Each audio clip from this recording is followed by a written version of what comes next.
Hello tout le monde, on espère que vous allez bien. Bon, on se retrouve dans cette vidéo FAQ où on va répondre aux questions que vous nous avez posées sur Instagram, où vous avez fait un sondage il y a quelques semaines où vous avez dit lâchez-vous dans les questions. On va répondre à des questions auxquelles voilà, je dis n'importe quoi, donc il va falloir couper ça. On va répondre à vos questions, donc on a fait une liste des meilleures questions et c'est parti. Alors, on a reçu pour ou contre le mariage. Pour ou contre le mariage? Pour, mais pas un mariage... Pour, mais je dirais un mariage chamanique un peu. Ok, ouais. Pas genre mariage à l'église. Alors moi c'est un peu pareil. En fait, j'ai eu pendant très longtemps beaucoup d'a priori sur le mariage parce que en général quand les parents sont séparés, souvent on n'a pas envie de répéter les mêmes erreurs. Donc pendant très longtemps j'ai dit moi jamais je me marierai. Au final maintenant je reviens un peu sur mes dires parce que je pense qu'on n'a pas besoin de se marier pour être heureux. Mais je suis pas fermée à l'idée. Mais je suis un peu comme Chris, pas forcément un mariage traditionnel. Nous, on en avait déjà parlé, c'était plus un contrat d'âme. Alors pour Chris, quel est le pire défaut de Solène? Le pire défaut. Je prépare le coussin au cas où parce que. Le pire défaut de Solène. Non mais façon sincère. Genre vraiment c'est comme le pire défaut. Moi franchement j'en ai déjà plein à donner mais. Sur moi? Non sur moi. Ah. Le pire défaut de Solène, je dirais que quand elle est focus sur une chose, elle reste focus que sur cette chose-là. C'est-à-dire, et là monsieur, okay. Il va falloir un petit peu plus argumenter là. Genre si t'es énervé par rapport à quelque chose, tu restes focus là-dessus. Ah oui c'est vrai. Tu vois, il n'y a rien d'autre qui existe autour, c'est vraiment oui, c'est vrai. Le problème. En fait, si vous voulez, je suis tellement analytique. Déjà j'analyse tout le temps. Que dès qu'il y a quelque chose, mon cerveau il va mettre le point sur quelque chose et il peut plus rien exister autour quoi. Donc oui c'est chiant. Réponse acceptée. Et bien sûr quel est le pire défaut de Chris selon toi? Donc selon moi. Waouh. Il y a une liste. Non franchement ton pire défaut. Franchement je trouve de façon sincère que t'as pas de gros défauts. Non mais on a tous des défauts mais vous voyez ce que je veux dire c'est non mais ça tu me connais, je suis pas trop du genre à le saucer et tout en général c'est plutôt le contraire. Mais non mais t'as pas de gros défauts, genre vraiment des trucs dérangeants. En plus c'est pas facile comme question parce que Chris et moi on travaille ensemble aussi. Donc du coup je pourrais autant donner des défauts dans le travail mais dans la vie réelle en fait moi là je pense au travail mais je dirais le manque d'initiative. Le manque de prise d'initiative. Mais c'est pas un défaut mais c'est un truc qui peut m'agacer mais c'est dans le travail quoi. Après en perso j'ai pas d'exemple là. Bon voilà. Pas de défaut. Pas de défaut. Ouais mais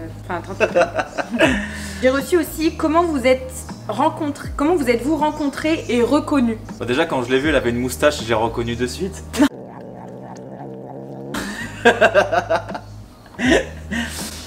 En fait moi j'étais tatoueur sur le bassin d'Arcachon, à côté du bassin d'Arcachon, et en fait je tatouais une copine à elle et tu l'as rejoint au final parce que tu as un tatouage aussi. Ouais. Et elle l'a rejoint et du coup c'est là qu'on s'est rencontrés. Ouais. Et puis après en tant que gentleman, je l'ai invité boire un verre, mais pas toute seule, avec tout le monde. Oui. Et en tant que gentleman. Gentleman bancal. Et du coup voilà, on a appris à se connaître comme ça et puis après si, on s'est pas de suite revus. Non, on se parlait un peu sur Insta, après on a échangé les WhatsApp. On était partis en boîte ensemble. Ah si on est partis en boîte ensemble ouais. En fait c'était prévu sans se prévoir quoi. Moi je devais sortir avec une copine à ce moment là. En plus je rentrais de Bali donc j'étais là normalement pour un mois. Au final je suis restée 2 mois parce que je me suis retrouvée bloquée. Mais donc du coup je voulais un peu profiter. J'ai été nighteuse pendant des années. Mais là j'avais pas spécialement envie de nighter tout l'été. Mais vous savez quand vous rentrez, vous retrouvez vos potes etc. Voilà ça faisait plaisir de sortir. Donc je devais sortir avec une copine.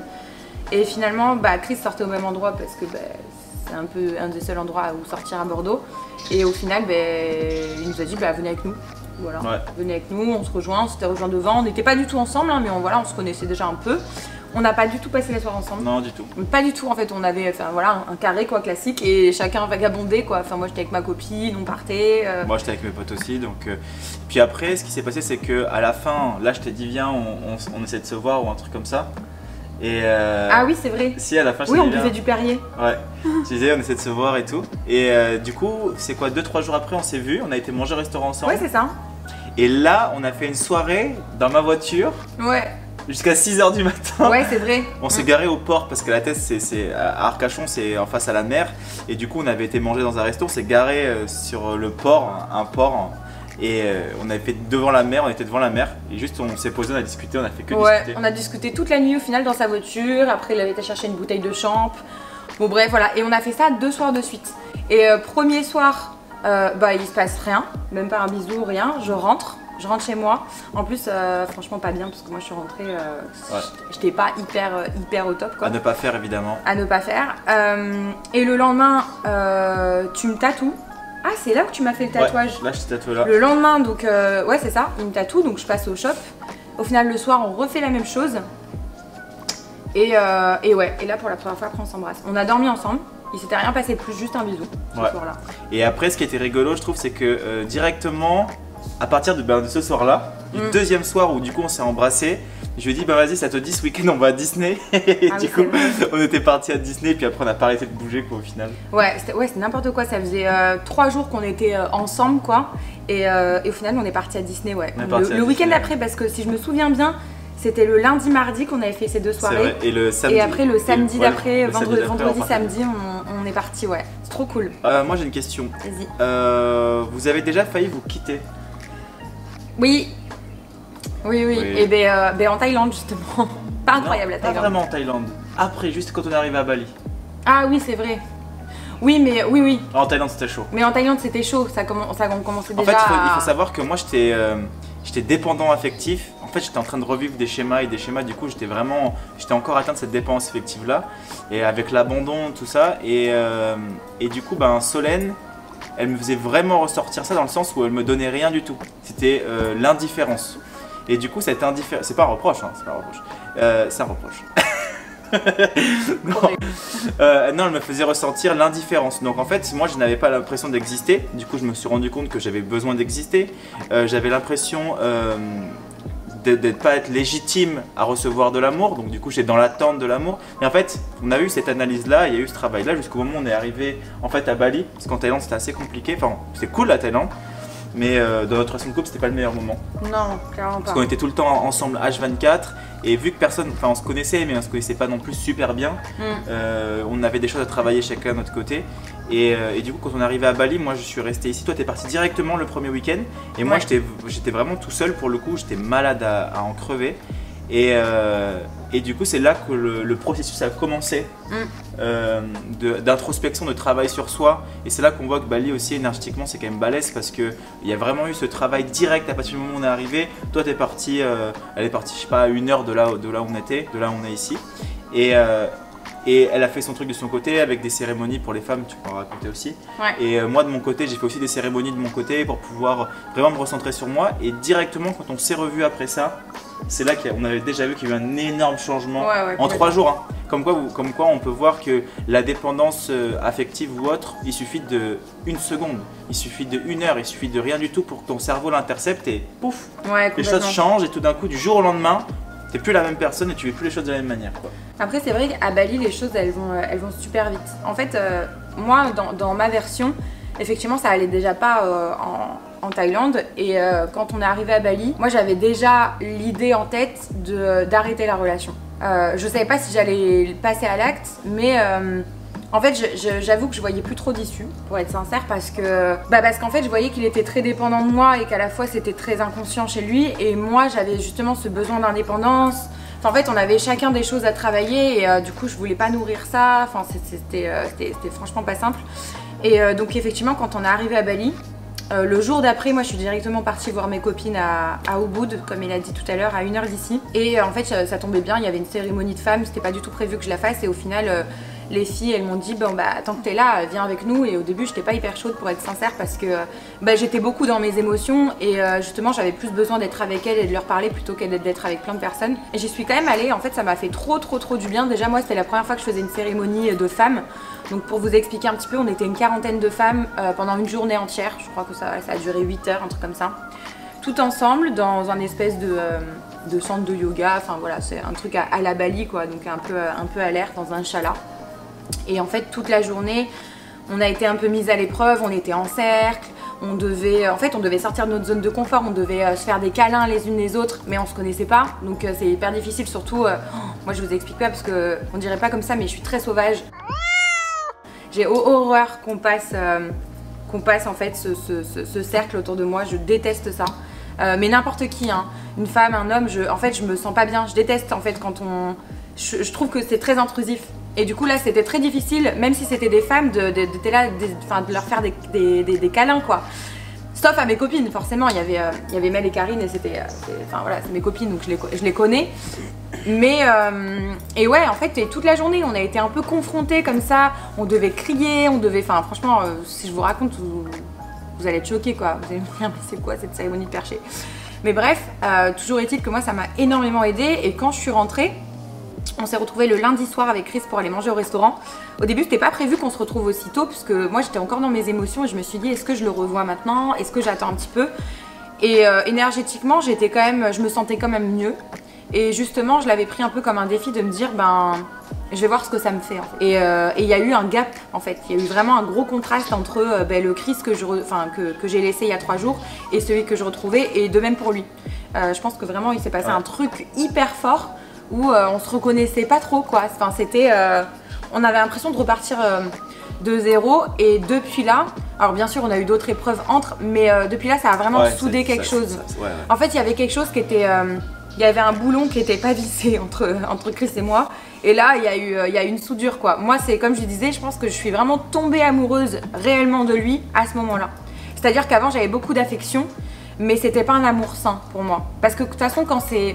Après c'est propre à moi, mais quand il y en a un qui dépend de l'autre, c'est malsain comme amour. Ouais, c'est clair.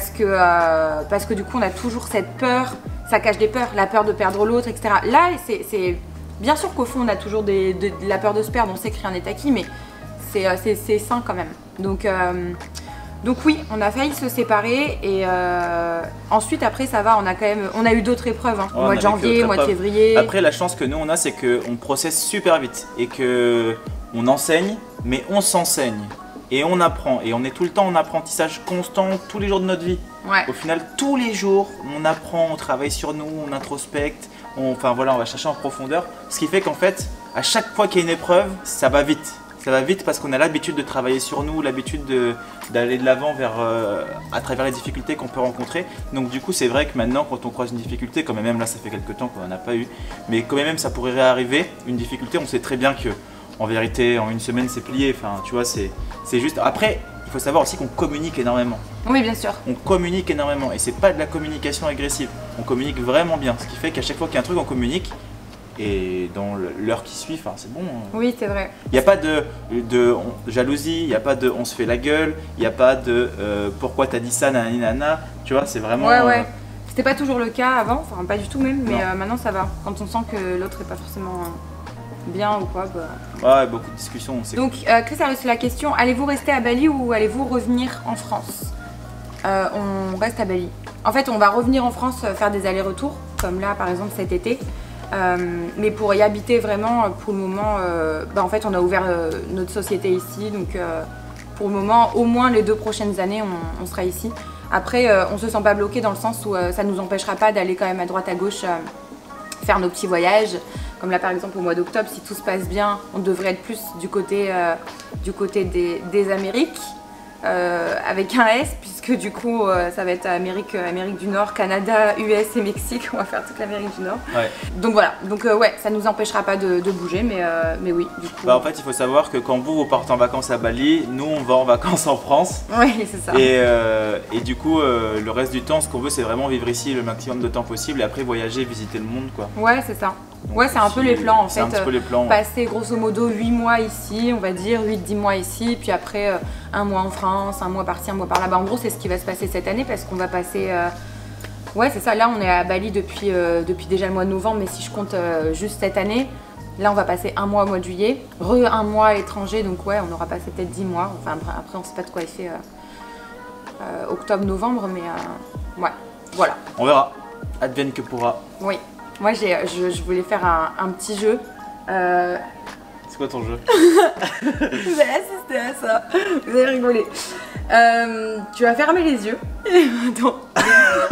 Oh, j'ai peur. Non, t'inquiète, je te fais pas de conneries. Mais juste, tu fermes les yeux. Ouais. Tu fermes les yeux, tu joues le jeu. Ah, je joue le jeu. Ok. Minette. Pas de bêtises avec Minette. Attends. De toute façon, je verrai à la caméra s'il essaye d'ouvrir les yeux.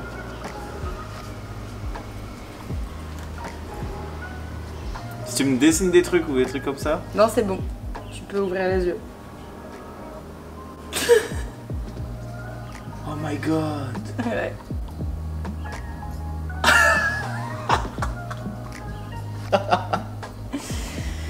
Voilà.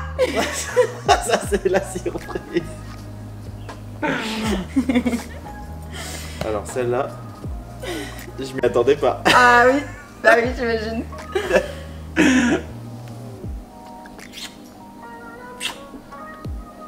Je suis choqué. Je suis choqué de ouf. Tu t'attendais pas là. Waouh. Je m'attendais pas, je pensais que t'allais mettre le doigt dans le cul du chat, un truc. Mais horrible. Mais horrible. Ma pauvre Minette, n'écoute pas ça. Oh my god. On va être 4. Tu penses qu'il va sortir tatoué? Oh my god. Bon les amis, faut que j'aille boire un truc.